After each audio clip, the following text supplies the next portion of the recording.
Bonsoir tout le monde.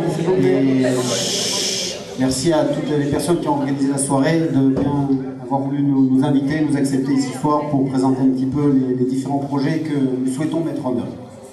Je m'appelle Franck Assouli, j'ai 45 ans, 2 enfants, une femme merveilleuse.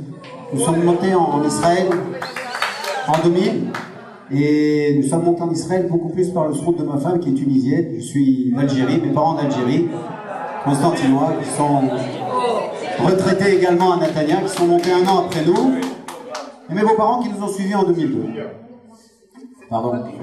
D'accord. La lettre, on vous l'a donnée, c'est la lettre B. Myriam, la renommée, à mon avis, n'est plus à faire. Vous jouissez tous les jours de tout ce qu'elle a pu faire dans la ville, de toutes les améliorations. Moi, je ne voudrais pas m'attarder tellement là-dessus. Ce que je voudrais vous dire, en fait, c'est que j'ai rejoint la liste de Netanya Echad. J'ai reçu un coup de fil de la secrétaire de Myriam qui m'a dit: est-ce que vous pouvez passer en mairie? Myriam veut vous voir, voudrait que vous rejoigniez la liste. Je suis allé en mairie et on a discuté pendant 1h30, 2 heures à peu près. Ça a pris du temps, je ne pensais pas me mettre. Et elle m'a fait un peu visiter la mairie, elle m'a fait un peu visiter différentes marlakotes. J'ai vu qu'il y avait, franchement, c'est vrai, beaucoup de Russes en mairie, dans les marlakotes, très peu de Français, voire pas du tout. Voire pas du tout, c'est ce que je viens de dire. Et on a recensé ensemble, elle m'a dit: écoute, si jamais tu devais être conseiller municipal, ou ne pas être conseiller municipal, mais nous aider et travailler un petit peu avec nous en mairie, qu'est-ce que tu ferais? Je vais vous parler un petit peu du programme. Donc on a recensé en fait 3 catégories de population à Netanya, vous les connaissez comme moi. Les retraités, la première population. La deuxième population, il faut le dire, c'est les touristes, qui viennent en été aussi, qui font un peu partie de la ville de Netanya, qui nous égayent la ville de Netanya pendant 2 mois. Et la troisième population, on va dire la plus importante, la plus difficile, en tout cas pour l'intégration, les Olim Khadashim de France, qui viennent. J'habite à Kiryat HaSharon, juste après le nouveau pont, en fait, le quartier, après le pont, le nouveau quartier où tout est nouveau, les infrastructures, les écoles, etc. Et là-bas, on voit arriver en ce moment, tous les ans, pratiquement une quinzaine, voire une vingtaine de familles.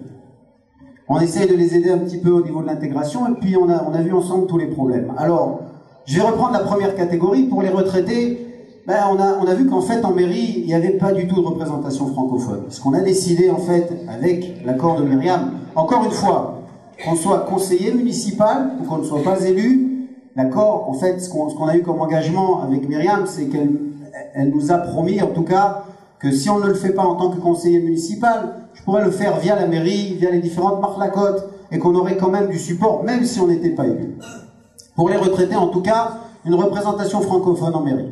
Un centre d'appel, des gens, des bénévoles, des mitnatvim qui peuvent répondre et qui peuvent diriger, guider les retraités. Les retraités ont besoin de l'hébreu, il faut le dire. Les retraités ne vont pas forcément à l'Ulpan, et à Netanya, les retraités n'ont pas besoin d'aller à l'Ulpan.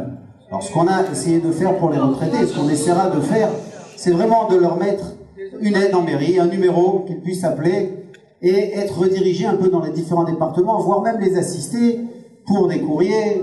Ils le font déjà, je crois qu'il y a beaucoup de centres qui le font déjà, tels que l'Unifan, j'ai vu, traduction de courrier, etc. Les aider en tout cas et les assister le mieux possible. Ça, après madame, s'il vous plaît, vous pourrez poser la question. Merci. La deuxième population, les touristes, ben là on a dit qu'il faudrait peut-être un numéro style SOS touriste en mairie, et que quand ces touristes arrivent, eh ben, quelque part ils sont complètement perdus. Pas pire que les retraités aujourd'hui, mais un peu comme les retraités, et ils ont besoin de cette assistance, donc de mettre un service un peu qui leur soit dédié, et s'ils ont envie d'acheter un bien, s'ils ont envie d'être un conseiller sur de l'assurance, sur de la vente, sur de l'achat, comment louer une voiture, etc. Il y a beaucoup de gens qui se font, on va dire, malheureusement, un petit peu rouler dans la farine à Netanya quand ils viennent en été, et on voudrait un petit peu essayer de les guider, on va dire, et de les aider. Ça, c'est la deuxième catégorie. La troisième catégorie, c'est la catégorie la plus difficile, c'est les Olim Khadashim. Beaucoup de problèmes. Les gens arrivent, baignent dans l'Ulpan, et puis ils sortent de l'Ulpan au bout de 6 mois. Une minute, Franck. Une minute, d'accord. Et là, ils n'ont pas de travail. D'accord. La situation est très difficile. On se retrouve à la maison. L'homme est sans travail. Un homme sans travail, c'est très difficile. Et je le sais, on l'a vécu au début de l'Alia. Il y a une chute juste après l'Ulpan qui est assez difficile à vivre. Donc, ce qu'on a essayé de faire avec Myriam, on a pensé à un projet qui serait vraiment un projet qui permettrait à ces gens, en sortant de l'Ulpan, eh bien d'avoir un stage. D'avoir un stage d'1 mois, 2 mois, 3 mois, avec tous les métiers. Ça veut dire quoi? C'est-à-dire qu'en mairie, vous avez de la personne qui est jardinier dans la ville, qui fait l'entretien de la mairie, jusqu'au secrétaire, jusqu'aux personnes avec des métiers. Il y a tous les métiers en mairie.